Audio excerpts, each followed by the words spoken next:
Hello everybody, it's Dave Neal, stand-up comic and host of Bachelor Nation News. In this video, we have the pregnancy announcement, the first ever of a Love is Blind contestant, at least that we know of. Love is Blind's Bliss is pregnant, expecting first baby with husband Zack, a beautiful blessing.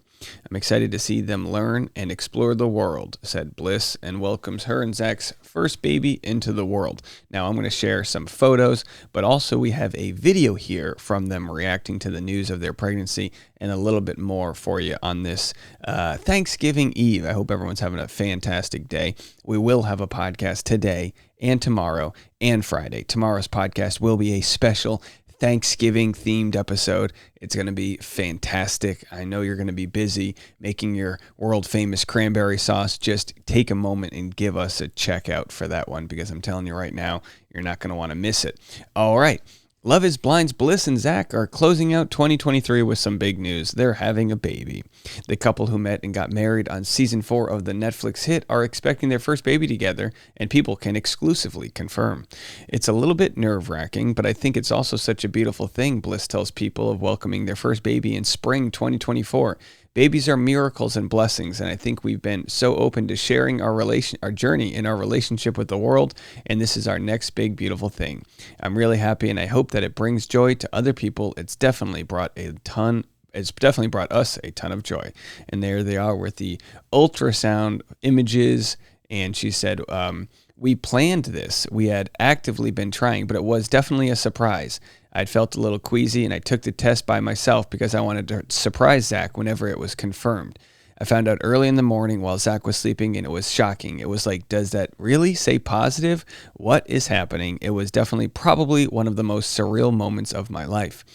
I was actually leaving for a trip, and so I needed to tell Zack that day. I had wanted to do this big thing and make this big surprise out of it and buy all this stuff that said Daddy, but I didn't have time to do all of that. So I bought a cake and I put "I love you, Dad" on it. A really sweet moment. And he was confused at first. I'm sure he was. He was like, huh, what, Daddy? She told me her, and then Zack, however, remembers the moment a little differently. As it turned out, the day Bliss found out the pregnancy news also fell on her mom's birthday. She told me her mother sent us a cake for her birthday.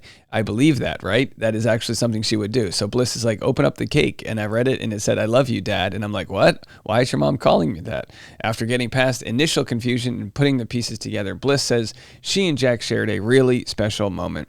There were tears that came to his eyes, and it was a very happy moment, she recalls. As Zack adds, it was incredibly happy. We both really wanted this, and so we just felt really blessed that we were able to have this happen. All right, let's go to the video of them, and Zack is speechless. Have a watch. I really thought that this was a cake from her mom, because it seemed She like sent something she cakes would before. actually do. Okay, what is this, babe? I don't know. My mom likes to send gifts. Oh. Whole Foods always has the best cakes. Awesome. This is cool. What does it say?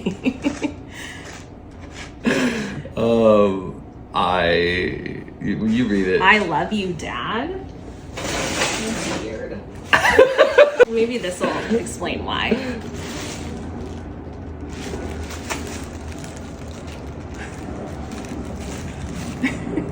Open it.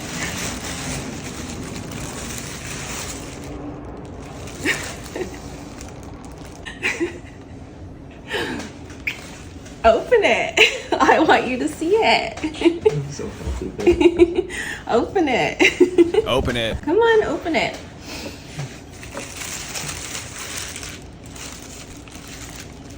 Open it.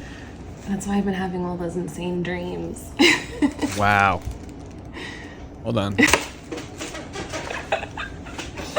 If you didn't see, it was a positive pregnancy test. So here they are. Oh my god.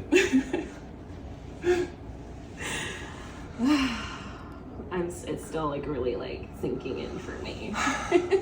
What a fun moment. Oh my gosh, babe. We're gonna have a baby.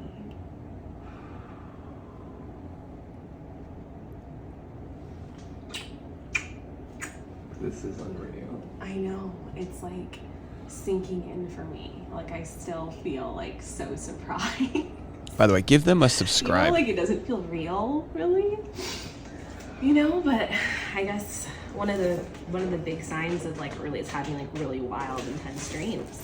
And I've been kind of feeling like a little bit nauseous after I eat, but I just thought it was whatever. Yeah, I took it this morning while you were sleeping. And I like wanted to tell you so bad, but like, and he kind of squeezed it, but. So what moment did you actually like realize? Because I had the pregnancy test that said pregnant like wrapped up in here, and I was like, I don't know why it says that. Like maybe this will tell you.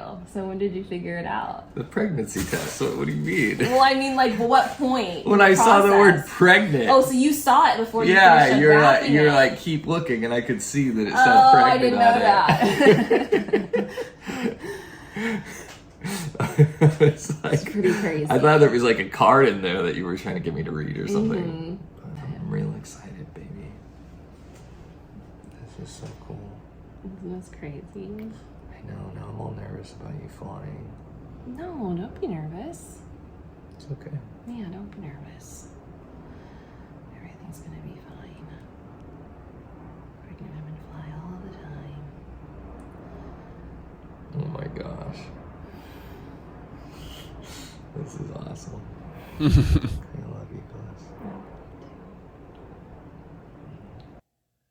Bliss. Oh, a secret is being told. Still recording.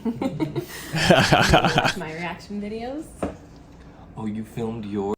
Oh, so funny. Very funny. Zack and Bliss. I'm going to hit subscribe right now. I see Zack and Bliss in Love is Blind commentary. They're like cousins, right? Not them, but to my channel, because we don't always cover Love is Blind. There aren't too many success stories out of Love is Blind. It's still a new show, but to see them having a baby is very special. I'll tell you the moment I knew I really loved Zack's heart, Zack Goitowski here, and Bliss too. The moment I loved his heart was when he used his Instagram. Let me see if I can find it for you guys. No, not that one. He used his Instagram to draw attention to mental illness and told a very, very powerful story. He got some hate on his season, like you always do. People were accusing him of, plagiarizing a song, which he didn't. It was just kind of like edited that way and, random things like that. And he said on the live show, if anyone thinks I'm doing this for like the wrong reasons, follow me. And he said, something to the effect of, follow me on my Instagram. I'm going to be dropping all of the receipts. So of course, everyone who's hungry for the tea, the drama, the superficial bullshit, everyone went to his Instagram and he posted this and it said the receipts. Now, I've already shared this before, but I'm going to share this with you guys if you want to listen to this. It's, the trigger warning, it's a story of actual mental illness and suicide, but it's wild that he used the biggest moment of his life, the biggest platform that he had to tell this story, which he teased as being something, I'll share the tea. Here's what he had to say. The receipts. If there's anything you remember about me, this is what I hope you remember. I believe all life is redeemable, and the one thing we all need is grace. Warning, the following story discusses the topic of mental illness and suicide. And maybe this is a good reminder heading into Thanksgiving when we talk to family to have grace. We talk about grace a lot. Grace is not necessarily what you give to somebody who's righted you. Grace is what you give to people that have wronged you. Grace is what you give to selfish people, people that are hurting, people that have their own shit going on. Grace is easy to give to someone who's a fan favorite that everybody loves. But grace for a villain, even if they don't maybe admit to their wrongdoings or aren't fully acknowledging where they are, grace is a gift you give others that says, I understand you're not perfect. Here's what he had to say. My senior year in high school, I was filled with anger and rage. My mother's mental illness and addiction were out of control. Sometimes I would come home and my entire room would be destroyed, walls smashed with a hammer, clothes thrown about after my mother had gone into a manic state. As a teenager, I would do anything to avoid going home, and as soon as I got home, I would lock myself in my room. Sometimes my mother would disappear for days, and I wouldn't know where she or my sister were. By the time I got to high school, I lost track of how many schools and how many different homes I had lived in. There was no stability. Every time I made a friend, I'd have to move on and say goodbye. I didn't understand mental illness. I didn't understand addiction. I was just angry. Angry that I had to say goodbye to so many friends. Angry that I couldn't bring my friends over. Angry for all the times I had to sit there at night, listen to my mother fight with her boyfriends, fight with my stepdad. Angry about all the times I had to watch the cops come to our house. Angry about the nights where my mother would threaten to kill herself. And having to lay at home, not knowing if the next day I wouldn't have a mother. The night my mother dedicated the song, I Hope You Dance to Me, we had a huge argument. She was not mentally well, drove her car and parked it in the front yard. Then she came in our home and began screaming at my friends. I left and she threatened to kill herself if I didn't come back, so I did. That's when she dedicated the song that would be the first dance at my wedding. One day during my senior year, a girl in my government class invited me to go to a youth group at her church. It was a bit of a bait and switch. I had no idea a sermon was involved. I really just came to play some rock band and hang out with other kids my age, but I kept going because I felt a sense of belonging. And it was the pastor that led the youth group who told me a story about a man who sacrificed everything so that others could be forgiven. That story made me realize what it means to give grace. The idea that a parent would take on the punishment that their child deserved, not because it was just out of love, but changed something. It was just but out of love changed something inside of me. It was in that moment that I chose to forgive my mother, truly forgive her, and that choice changed my life.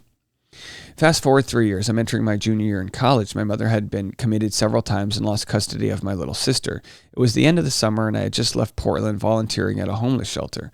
I spent my time there not handing out food, but listening to the stories of men and women who were at rock bottom.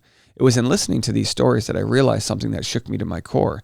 I heard the story of a woman who was abandoned by her family and thrown out on the street, sexually assaulted several times, and then killed herself by jumping off a bridge. I heard the story of a father addicted to drugs who lost his job and was living on the streets of Portland. I asked him if his children knew how he was doing. He told me that he lied to them and didn't let them know, and that's when the light bulb went off. I hadn't seen my mother in almost 6 months. Every time I tried to meet with her, she would make up an excuse and avoid me. It was in that moment that I realized that my mother was homeless, and she was hiding from me because she didn't want me to see how bad she had gotten. I remember driving back home and crying, looking down at the ground for a second and praying to God that I would get to see my mother. She hadn't answered my phone calls for over a week, and shortly after I said that prayer, I looked down at my phone and see a missed call from her. I picked up the phone and called her. When she finally answered, I told her that I wanted to see her the next day. With that, I drove across the state of Washington to a little town in the middle of nowhere. When I arrived, I got another call from my mother. She said she was feeling sick and couldn't make it. I told her I didn't care how sick she was. She needed to come see me, and she did. When I saw her, her face was gaunt. She looked like she hadn't eaten or slept in weeks. I sat down with my mother that day. I hugged her and I told her I forgave her for everything. She had still not forgiven herself. She was living at the time in a storage unit using a space heater at night to keep warm. She was at rock bottom, and she didn't want me to know. I prayed with her that day. I prayed that she would overcome her addiction. I prayed she would be able to overcome her mental illness, and I told her how much I loved her. And it was after that day that everything changed. My mother, miraculously, after decades of being unable to work, decades struggling with addiction and mental illness, she recovered. She finally got clean after relapse and relapse. After being committed numerous times, they finally got her medication stabilized. She got better with the support of my grandmother and my aunts. They never gave up on her, never stopped believing in her. She spent the rest of her life serving the mentally and physically disabled. And it was after that moment my sister and I finally got to have a few normal Christmases together. They were the happiest moments of my life. They are moments that I never would have gotten if I held on to the pain of the past and chosen not to forgive. Grace isn't fair. But if we choose to give it every day, we make the world a better place for everybody. When I was going through my mother's things after she died, I found a small note. It was dated shortly after the day I sat down with her in that small town in the middle of nowhere. It said, somehow she found a little hope in her hopelessness. We all can be someone's hope in the hopelessness. And there it is, folks. That's grace. And that's bliss. So, lots of fun virtues to talk about for Thanksgiving. Very powerful stuff by Zack, and very excited to see their relationship as it moves on to that next stage. Let me know what you guys think. We'll be back. We got a lot of content today, so stick around.